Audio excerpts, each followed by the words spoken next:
आसपास हमेशा मंडराती रहती हैं। उनकी एक अलग ही दुनिया होती है जो वास्तविकता में तो दिखाई नहीं देती, लेकिन कुछ घटनाओं से महसूस जरूर होने लगती है। ऐसी ही एक हवेली के भूत की है।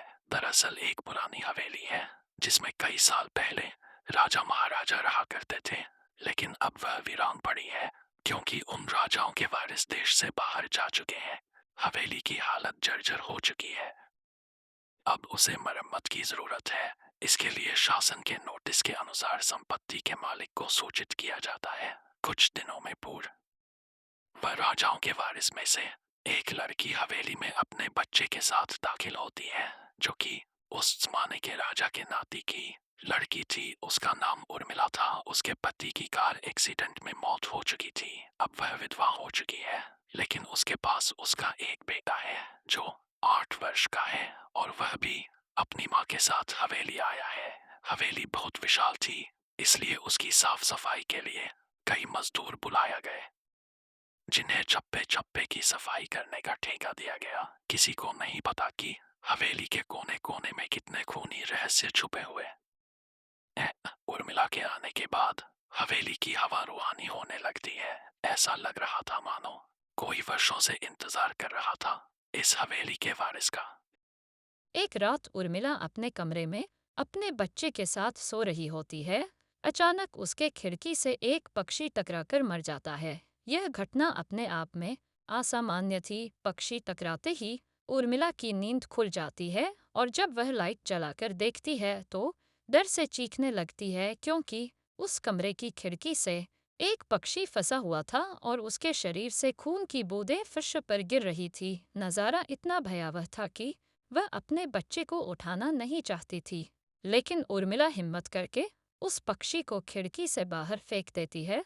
लेकिन इसके बाद उसे रात भर नींद नहीं आती और वह सुबह तक जागती रहती है। दरअसल वह जानना चाहती है कि यह किसी की शरारत तो नहीं। सुबह होते ही वह अपने यहाँ काम कर रहे मजदूरों से जाकर कहती है कि रात को मेरे कमरे की खिड़की पर कोई पक्षी आकर टकराया था और तुरंत मर गया।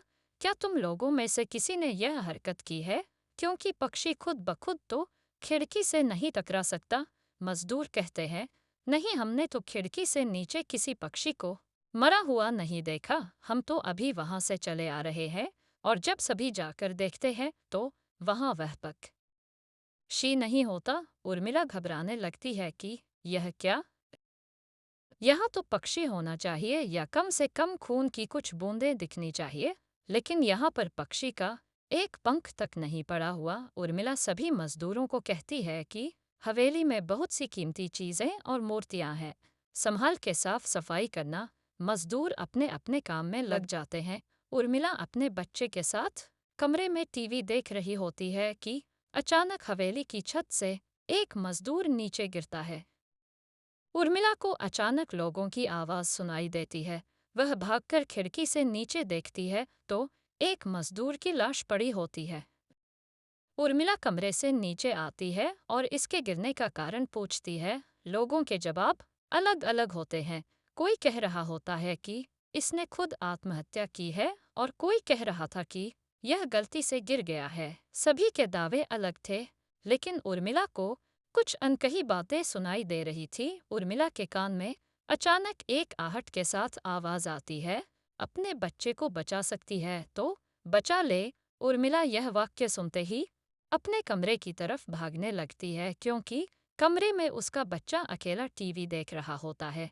जैसे ही उर्मिला कमरे में पहुंचती है तो उसका बेटा खिड़की से कूदने वाला ही होता है कि उर्मिला उसका पैर पकड़ लेती है और वह खिड़की से लटक जाता है। उर्मिला पूरी ताकत से उसे ऊपर खींचती है, लेकिन बच्चा फिर भी कूदने की जिद कर रहा होता है। उर्मिला किसी कदर अपने बच्चे को काबू में करती है और कमरे के बाहर आ जाती है और वह मजदूरों से पूछती है, बताओ क्या है इस हवेली में, क्योंकि ये बच्चा तो ऐसा नहीं कर सकता और अभी यह सब जो हो रहा है कुछ अलग ही चल रहा है। तभी एक बूढ़ा मजदूर उर्मिला से कहता है, बेटी, ज्यादा जानना हो तो अपने पूर्वजों की कहानी पढ़ो, तभी तुम्हें इस हवेली का इतिहास पता चलेगा। इस हवेली की कहानी की किताब इसी गांव के सरपंच के घर में रखी होती है, जो कि बहुत साल पहले मर चुके थे, लेकिन अब भी उनके बेटों के पास वह किताब मौजूद थी। उर्मिला सरपंच के घर पहुंचती है और किताब ले लेती है। किताब पढ़ते ही उसे पता चलता है कि इस हवेली में एक नौकर नौकरानी भी थे, जिनके बीच में बहुत प्यार था और वह कई सालों से हवेली की सेवा कर रहे थे। लेकिन एक बार रानी के शाही गहने चोरी हो गए और उसके शंका में राजा ने नौकरानी को चोरी की सजा दी और उसे जिंदा दफना दिया गया। उसके गम में उसके पति ने भी अपनी जान दे दी और उसके 1 महीने बाद ही उस राजा ने अपनी ही तलवार अपने गले में घुसेड़ कर आत्महत्या कर ली। उसके बाद छोटे मोटे हादसे हवेली में होने लगे, जिस वजह से यह हवेली हमेशा के लिए बंद कर दी गई। कई सालों के बाद वहाँ कोई आया है, जिससे वहाँ रहने वाली आत्माओं को मौका मिल गया फिर से बदला लेने का। उर्मिला हवेली का रहस्य जानकर यहाँ से जाना चाहती है, क्योंकि उसे अपने बच्चे की चिंता है। इसलिए वह रात में ही कार लेकर एयरपोर्ट के लिए निकल जाती है। अचानक रास्ते में उसकी कार का एक्सीडेंट हो जाता है और कार पलटकर उल्टा हो जाती है, लेकिन दोनों को कोई नुकसान नहीं होता।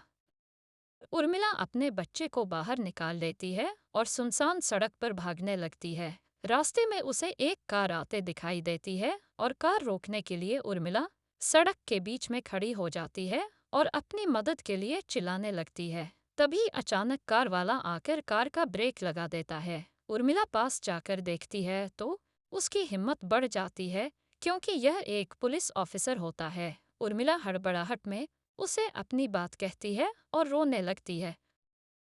पुलिस ऑफिसर उन्हें अपनी गाड़ी में बैठने को कहते हैं और रोड में जाने लगते हैं। रास्ते में एक बोरा सड़क पर जा रहा होता है और इनकी कार के सामने आते ही रोड पर गिर जाता है। पुलिस ऑफिसर गाड़ी से उतरकर उस व्यक्ति को देखते हैं। बूढ़ा व्यक्ति बेहोश हो चुका था। पुलिस ऑफिसर उसे गोद में उठाकर अपनी गाड़ी में पीछे बैठा देता है और अस्पताल के लिए चलने लगते हैं। अचानक उस बूढ़े व्यक्ति का हाथ पीछे से पुलिस ऑफिसर की गर्दन तक पहुंच जाता है। पुलिस ऑफिसर छटपटाने लगते हैं और अचानक गाड़ी का ब्रेक लगा देते हैं। गाड़ी की स्पीड कम होने की वजह से कार वहीं खड़ी हो जाती है और ऑफिसर अपनी गन निकालकर बूढ़े की तरफ निशाना लगाकर गोली चला देता है। बूढ़े की सर में गोली लगने से भी उसकी जान नहीं जाती है। महिला और पुलिस ऑफिसर दोनों समझ चुके थे कि यह कोई भूत है। भूत को देखते ही उर्मिला अपने बच्चों को लेकर बाहर निकल जाती है और इसी बीच पुलिस ऑफिसर भूत की पकड़ से अपने आप को छुड़ाने में कामयाब हो जाते हैं। पुलिस ऑफिसर के बाहर निकलते ही तीनों बाहर रोड से भागने लगते हैं और कुछ देर भागते हुए उन्हें सड़क के किनारे जगमगाती लाइट्स दिख रही होती है। पुलिस ऑफिसर उर्मिला से कहते हैं कि मैडम, यह एयरपोर्ट है, जल्दी चलिए। उर्मिला अपने बच्चों को लेकर एयरपोर्ट के अंदर पहुंच जाती है। एयरपोर्ट पहुंचते ही उर्मिला की जान में जान आ जाती है, क्योंकि पुलिस ऑफिसर की बहादुरी की वजह से उसके बच्चे की जान बच गई थी। लेकिन हवेली में भूतिया ताकतों का आधिपत्य अभी तक बना है और इसी के साथ खूंखार भूतिया कहानी खत्म हो जाती है।